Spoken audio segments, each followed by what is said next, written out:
Principle of health education के principles को आपने लिस्ट करना है। सबसे पहले हेल्थ एजुकेशन का एक प्रिंसिपल है जी, कम्युनिटी जो है उसको आपने जरूर इन्वॉल्व करना है प्लानिंग ऑफ हेल्थ एजुकेशन। यानी अगर आप किसी चीज की एजुकेशन प्रोवाइड करने लगे हैं, हेल्थ से रिलेटेड कोई टॉपिक है, तो उसमें आपने क्या करना है, कम्युनिटी को जरूर जरूर जो है वो इन्वॉल्व करना है। उसके बाद है कि promotion of self esteem should be integral, यानी जो सेल्फ एस्टीम है हर पर्सन की वो इफेक्ट ना हो। आपने इस तरह से एजुकेट करना है कि उनको ज्यादा फील ना हो। यानी ये नहीं करना कि आपको कुछ पता ही नहीं है तो इस तरह से जो है वो आप डील करें उनके साथ। तो इस तरह से अगर आप एजुकेशन देंगे तो कोई भी पर्सन जो है वो आपको सुनना पसंद नहीं करेगा। तो आपने कोशिश करनी है कि इस तरह से एजुकेशन देनी है कि अगले इंसान की जो सेल्फ एस्टीम है वो डिस्टर्ब ना हो। ठीक है, सबसे पहले आपने कम्युनिटी को इन्वॉल्व करना है अपने एजुकेशन के प्रोसेस में। उसके बाद उनकी सेल्फ एस्टीम का भी ख्याल रखना है। वॉलंटरिज्म इज एथिकल प्रिंसिपल, यानी आपने कोशिश करना है कि लोग वॉलंटरली आपकी जो आप जो भी एजुकेशन दे रहे हैं उसके अंदर इन्वॉल्व हों। Aim to facilitate informed choice, यानी आपका एम यही होना चाहिए कि आपने उनको मैक्सिमम ऑफर्स प्रोवाइड करनी है, कि मैक्सिमम फैसिलिटेट करना है कि अगर वो ये चॉइस नहीं तो ये इस तरह से काम कर ले, अगर इस तरह नहीं हो रहा तो इस तरह से काम कर ले। उनको मैक्सिमम चॉइसेस जो है वो प्रोवाइड करनी है। ह्यूमन रिलेशन का आपने ख्याल रखना है। ठीक है, ह्यूमन रिलेशन की आपने रिस्पेक्ट करनी है। एवेल्युएशन नीड, यानी आपने अगर एजुकेशन दी है तो उसके बाद इवेल्युएशन करना आपका जो है वो एक प्रॉपर आपकी रिस्पॉन्सिबिलिटी है कि आप इवेल्युएट भी करेंगे जो आपने एजुकेट किया, लोगों ने उसको कितने अच्छे से परसीव किया। नेक्स्ट हमारे पास आता है एक्यूरेसी ऑफ इंफॉर्मेशन, यानी जो आप इंफॉर्मेशन प्रोवाइड कर रहे हैं वो एक्यूरेट होनी चाहिए। और उसके बाद है कि नीड्स री, यानी कोशिश करें कि आप उस चीज के बारे में जो है वो इंफॉर्मेशन प्रोवाइड करें जिसकी सबसे ज्यादा जरूरत है उस टाइम। तो हेल्थ एजुकेशन के जो प्रिंसिपल्स हैं हमने क्या पढ़ लिया, कम्युनिटी को हमने इन्वॉल्व करना है। ठीक है, उनकी सेल्फ एस्टीम का ख्याल रखना है। इसके अलावा वॉलंटरिज्म जो है वो एक एथिकल प्रिंसिपल है, वो आप करें। ठीक है, इसके अलावा आपने उनको फैसिलिटेट करना है, चॉइसेस प्रोवाइड करनी है, आपने जो ह्यूमन रिलेशन है उनका ख्याल रखना है। ठीक है, इसके अलावा ये कि आपने एवेल्युएशन करनी है कि कितनी इनको समझ लग गई है, कि आप बात जो है वो आपकी कन्वे हो चुकी है कि नहीं हुई। ठीक है, उसके बाद आता है कि आपने उनकी नीड के अकॉर्डिंग जो है वो आपने उनको इंफॉर्मेशन जो है वो प्रोवाइड करनी है और सही इंफॉर्मेशन प्रोवाइड करनी है। तो ये जो है हमारे पास हेल्थ एजुकेशन के प्रिंसिपल्स आ जाते हैं। नेक्स्ट हमारे पास आ जाता है जी, हेल्थ प्रमोशन में दो क्वेश्चन है। वर write down the 5 purposes of health education and enlist the principles of health education. ठीक है, तो प्रिंसिपल्स थे वो हमने यहाँ पे नोट कर लिए, प्रिंसिपल्स ऑफ हेल्थ एजुकेशन। अब जो है वो हम देखेंगे कि प्रिंसिपल्स के बाद 5 पर्पसेस जो होते हैं वो कौन कौन से हैं। ठीक है, तो पर्पसेस ऑफ हेल्थ एजुकेशन में आ जाती हैं चीजें कि हम हेल्थ एजुकेशन अगर करते हैं तो क्यों करते हैं। लोगों को इंकरेज करने के लिए, to adopt and sustain the health promoting lifestyle, यानी वो नए अपना जो लाइफस्टाइल है उसको बेहतर करें, जो अपनी प्रैक्टिसेस हैं उनको इम्प्रूव करें। इसके लिए जो है वो लोगों को इंकरेज करने के लिए जो है वो हम हेल्थ एजुकेशन करते हैं। इसके अलावा to promote proper use of health services, यानी उनको पता नहीं है कि हमें सर्विसेज तो मिली हुई है लेकिन उनको ये नहीं पता कि हमें उनको कैसे यूज करना है। ठीक है, तो उसका प्रॉपर यूज बताने के लिए, हेल्थ सर्विसेज का प्रॉपर यूज बताने के लिए जो है वो हम लोगों की हेल्थ एजुकेशन करते हैं। To arouse interest to provide new knowledge, यानी उनके अंदर जो है वो एक इंटरेस्ट पैदा होता है कि हम अपनी हेल्थ से रिलेटेड जो है वो नया नॉलेज गेन करें। ठीक है, to improve the skills and change the attitude in making rational decisions, यानी वो अच्छे से जो है वो डिसीजन बना सकें।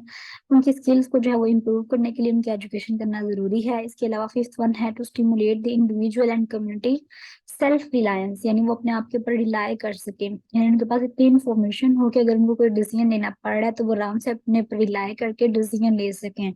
ठीक है, प्रॉब्लम को सॉल्व कर सकें। तो इसके लिए जो है वो हम हेल्थ एजुकेशन करते हैं। ठीक है, 5 पर्पसेस हमने इसके पढ़े हैं।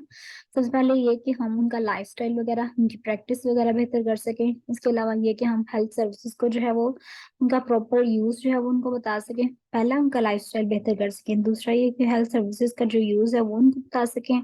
उनके अंदर इंटरेस्ट पैदा हो कि हमने नॉलेज गेन करना है। ठीक है, उनके पास इतना नॉलेज हो कि वो अपने बारे में कोई डिसीजन ले सकें, अपनी स्किल्स को जो है वो इम्प्रूव कर सकें। और फिफ्थ वन ये कि वो अपने हमने इंडिविजुअल को स्टिमुलेट करना है ताकि वो अपने ऊपर जो है वो रिलाय कर सके, सेल्फ रिलायंस इंक्रीज हो और वो हेल्थ डेवलपमेंट थ्रू इंडिविजुअल में जो है वो ज्यादा से ज्यादा पार्टिसिपेट कर सकें। तो ये जो है वो एक पर्पसेस है ऑफ हेल्थ एजुकेशन। नेक्स्ट हमारे पास क्वेश्चन है, how can we improve the early child care program. हम चाइल्ड केयर प्रोग्राम को किस तरह से जो है वो इम्प्रूव कर सकते हैं। वो improve the early child care program किस तरह से कर सकते हैं, ट्रेनिंग एंड प्रोफेशनल डेवलपमेंट। यानी अर्ली चाइल्ड केयर प्रोग्राम को इम्प्रूव करना है तो आपको ट्रेनिंग करने की जरूरत होगी। जो भी प्रोफेशनल, जो भी बच्चे उनकी केयर उस टाइम कर रहे हैं, उनकी ट्रेनिंग करें, उनकी प्रोफेशनली जो है वो उनको डेवलप करें। Early learning and development guidelines जो है वो प्रोवाइड करें। ठीक है, अर्ली चाइल्ड केयर प्रोग्राम के लिए आपको अर्ली लर्निंग और डेवलपमेंट गाइडलाइंस जो है वो प्रोवाइड करनी पड़ेंगी। इसके अलावा ये कि quality rating and improvement system जो है वो इम्प्रूव करना पड़ेगा आपको। Supply and quality of child care जितने भी इम्प्रूव करने के लिए, जो है वो इन्फेंट्स के लिए, टोडलर्स के लिए आपको क्वालिटी इंप्रूव करने के लिए चीजें जो है वो प्रोवाइड करनी पड़ेंगी। इसके अलावा रिसोर्सेज और जो रेफरल सिस्टम है, यानी अगर एक जगह से बच्चे का ट्रीटमेंट नहीं हो रहा तो दूसरी जगह उसको रेफर कर दें, ये चीजें जो है वो आपको हाईलाइट करनी पड़ेंगी। इसके अलावा आपने हेल्थ एंड सेफ्टी रिक्वायरमेंट्स जो है वो पूरी करनी है। और लास्ट में आपने इवेल्युएट करना है कि क्वालिटी जो है वो बेहतर हुई है कि नहीं हुई, और अगर नहीं हुई तो आपने उसको दोबारा से जो है वो इम्प्रूव करने की कोशिश करनी है। नेक्स्ट हमारे पास क्वेश्चन है कि what do you understand about the under five clinic, which area does it cover. यानी अंडर फाइव क्लिनिक क्या है? तो अंडर फाइव क्लिनिक इस तरह के क्लिनिक होते हैं जो कि कॉम्प्रिहेंसिव केयर प्रोवाइड करते हैं। यानी जो बच्चे ठीक हैं, जो बच्चे नहीं ठीक, उन सबको जो है वो चिल्ड्रन के लिए जो है वो केयर प्रोवाइड करेंगे अंडर फाइव क्लिनिक। ये under five child include personal care, feeding, monitoring of growth and development आ जाती है, उनकी इम्यूनाइजेशन करना, सेफ्टी सिक्योरिटी प्रोवाइड करना, early recognition and treatment of childhood ailments, जितनी बच्चों की बीमारियां हैं उनको देखना, सुपरविजन करना बच्चों की, ये सारा कुछ जो है वो अंडर फाइव की केयर में जो है वो शामिल होता है। पर्सनल केयर ऑफ चाइल्ड में जो कुछ चीजें इंक्लूड होती हैं, इसमें आता है कि आपने बच्चों को physical, mental, emotional, social injury से बचाना है, आपने प्रमोट करना है साउंड हेल्थ को, और मेंटेन करना है पर्सनल हाइजीन को। तो ये आ जाती है पर्सनल केयर ऑफ चाइल्ड। ठीक है, फीडिंग में आ जाता है कि उसकी बेसिक न्यूट्रिशन जो है वो आपने उसको प्रोवाइड करनी है। ठीक है, ग्रोथ एंड डेवलपमेंट में आ जाता है कि आपने इसके प्रॉपर जो है वो ग्रोथ का हिसाब रखते रहना है कि ये बच्चा जो है वो ठीक तरीके से ग्रो कर रहा है कि नहीं, इसको कोई न्यूट्रिशनल डिसऑर्डर तो नहीं है।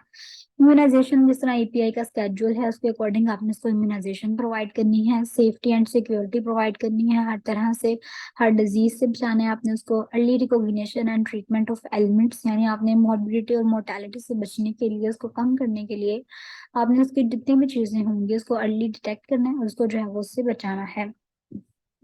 ठीक है, तो ये जो चीज की चीजें जितनी भी हमने यहाँ पढ़ी थी कि personal care, feeding, monitoring of growth and development, immunization, safety and security, early recognition, treatment of childhood elements, या सुपरविजन ऑफ चिल्ड्रन, ये सारी चीजें जो है वो अंडर फाइव क्लिनिक के अंदर आती हैं। ये सारे areas under five clinic cover करते हैं। एक दफा फिर रिवाइज कर लेते हैं। पर्सनल केयर है, फीडिंग है, monitoring of growth and development है, इम्यूनाइजेशन है, safety and security, early recognition and treatment of childhood elements and supervision of children, ये सारी चीजें जो है वो इन सब एरियाज को अंडर फाइव क्लिनिक जो है वो कवर करते हैं।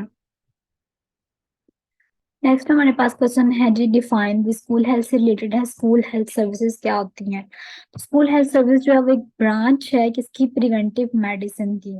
ठीक है, जो कि डील करती है कि जो स्कूल चिल्ड्रन है उनकी मेडिकल इंस्पेक्शन की जाए, उनका मुआयना किया जाए, उनको अच्छे से मॉनिटर किया जाए, उनको देखा जाए, and their health protection primarily in the environment of the school. यानी स्कूल के अंदर रहते रहते उनकी हेल्थ को किस तरह से प्रोटेक्ट करना है, कैसे उनकी हेल्थ को प्रमोट करना है, और उनकी कैसे मेडिकल इंस्पेक्शन करनी है, ये सारी चीजें जो है वो स्कूल हेल्थ सर्विसेज के अंदर जो है वो आ जाती हैं। और एक इसकी ब्रांच है, प्रिवेंटिव मेडिसिन की जो है वो एक ब्रांच है। जो नर्स होती है स्कूल हेल्थ सर्विस में, एक नर्स की क्या क्या ड्यूटी है? तो स्कूल हेल्थ नर्स जो होती है वो क्वालिफाइड होती है, उसको पब्लिक हेल्थ पीरियोडिकल नर्सिंग जो है उसमें क्वालिफिकेशन उसकी होती है, और वो फेमिलियर होती है जितने भी बच्चों से रिलेटेड प्रॉब्लम्स हो सकते हैं।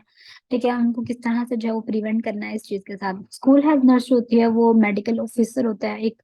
ठीक है, उसकी भी हेल्प करती है प्लानिंग में कि मेडिकल इंस्पेक्शन इस बच्चे की होनी चाहिए, इसकी नहीं होनी चाहिए, यानी जितनी कंसल्टेशन होती है मेडिकल ऑफिसर के साथ, उसके लिए जो है वो स्कूल हेल्थ नर्स रिस्पॉन्सिबल होती है।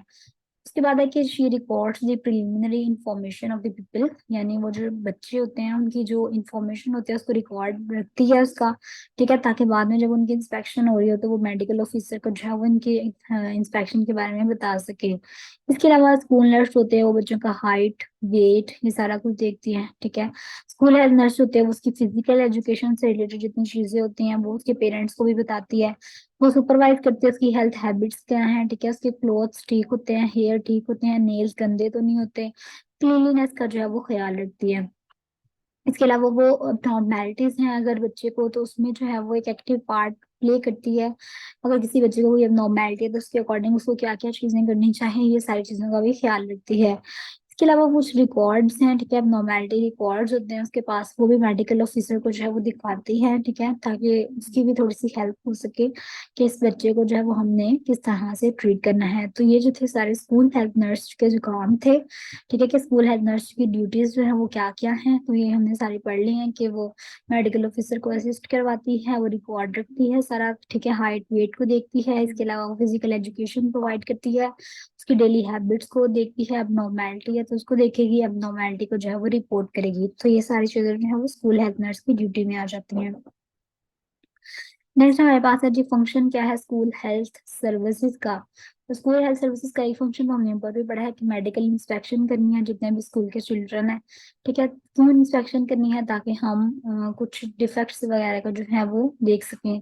इसके अलावा आप डिफेक्ट वगैरह की डिटेक्शन करने के लिए, उनको ठीक करने के लिए भी जो है वो उनको उनकी इंस्पेक्शन करना जरूरी है, ठीक है। फॉलो अप सर्विसेज प्रोवाइड की जाए, ये भी स्कूल हेल्थ सर्विसेज का एक फंक्शन है कि अगर कोई बच्चा बीमार है तो उसको फॉलोअप की सर्विसेज जो है वो प्रोवाइड की जाएंगी, ठीक है, ट्रीटमेंट करवाया जाएगा उसकी जितनी भी डिजीजेस हैं, ठीक है, आई पेन है या कॉमन कोल्ड है या ईयर एक है, किस कुछ भी है, टूथ की पेन है तो उसका ट्रीटमेंट करवाना ये स्कूल हेल्थ सर्विसेज में इंक्लूड है।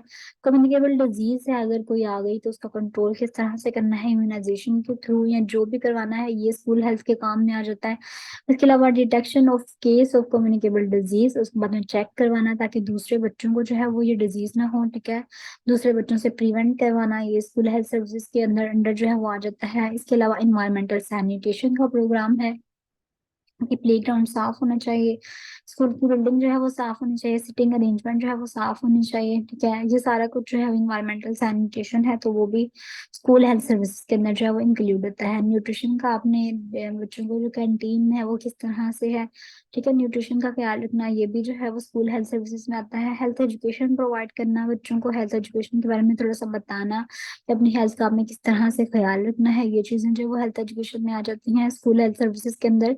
इसके अलावा एक्सीडेंट से प्रिवेंट करना, यानी कोई बच्चा गिर गया है, आपने इस तरह से जो है वो स्कूल का डिजाइन बनाना है कि कोई बच्चा गिरे ना, फॉल वगैरह से बचाना है, ठीक है, बच्चों को जो है वो इस तरह की चीजों से प्रिवेंट करना भी जो है, एक्सीडेंट से प्रिवेंट करना भी स्कूल हेल्थ सर्विसेज के कामों में जो है वो आ जाता है। तो हमने पढ़ा कि मेडिकल इंस्पेक्शन करना इसमें शामिल है, फॉलो अप सर्विसेज प्रोवाइड करना, छोटे छोटे डिजीज को जो है वो ट्रीट करना, कम्युनिकेबल डिजीजेस को ट्रीट करना, उनको सेपरेट से बचाना, इन्वायरमेंटल सैनिटेशन प्रोवाइड करना, न्यूट्रिशन प्रोवाइड करना या एक्सीडेंट से प्रिवेंट करना, ये सारा स्कूल हेल्थ सर्विसेज के अंडर जो है वो आ जाता है।